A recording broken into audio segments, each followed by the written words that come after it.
আজকে নারায়ণগঞ্জের প্রাণকেন্দ্র চাষারায় সাধারণ ছাত্রছাত্রীরা তাদের যে বৈষম্য বিরোধী আন্দোলন 9 দফা দাবিতে মাঠে নেমেছে।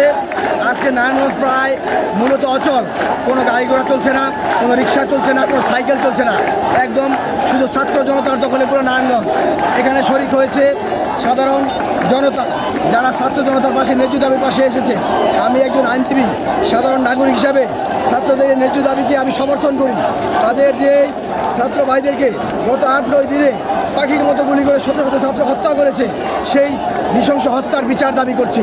শুধু তাই নয়, ছাত্রদের নামে মিথ্যা মামলা হয়েছে, সেই মিথ্যা মামলা প্রত্যাহার দাবি করছি এবং নারায়ণগঞ্জবাসীকে অনতিবিলম্বে এই ছাত্রদের পাশে এসে দাঁড়ানোর জন্য আমি অনুরোধ জানাচ্ছি।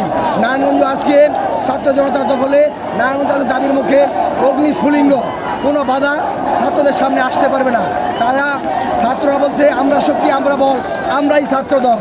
ছাত্র ছাত্রী বিভিন্ন স্কুল কলেজের তারা আজ একাকার হয়ে গেছে। তাদের দাবির মুখে সারা বাংলাদেশে কোনো কিছু সামনে আসতে পারবে না। শুধু একটাই দাবি, উই ওয়ান্ট জাস্টিস, বিজয় নিশ্চিত। তারা খুনি হাসিনার পদত্যাগ দাবি করছে। ধন্যবাদ সবাই। আপনারা কোনোভাবে কি ছাত্র এবং আন্দোলনরত অন্যান্য পেশাজীবীদের সহযোগিতা করছেন আপনাদের দলীয় ব্যানার অথবা আপনার ব্যক্তিগত তরফ থেকে? দলীয় ব্যানারের কোনো বিষয় না, এটা সাধারণ আমজনতা দলমত নির্বিশেষে আপনারা কোনোভাবে সহযোগিতায় আসছেন কিনা? আমি একজন নাগরিক হিসেবে, আমি একজন আইনজীবী, সচেতন নাগরিক হিসেবে এই সাধারণ ছাত্রদের ন্যায্য দাবির পাশে আসি। মরণ হয়, বুলেট পরিণত হয়, আমি আছি, থাকবো ইনশাআল্লাহ। আইনগত সহযোগিতা দেওয়ার ঘোষণা দিচ্ছেন ইনশাআল্লাহ, আইনগত সহযোগিতা দিয়ে ছাত্রদের। এবং এটা আসলে শেষ পরিণতি কি হতে পারে বলে আপনি সাধারণ নাগরিক হিসেবে মনে করেন?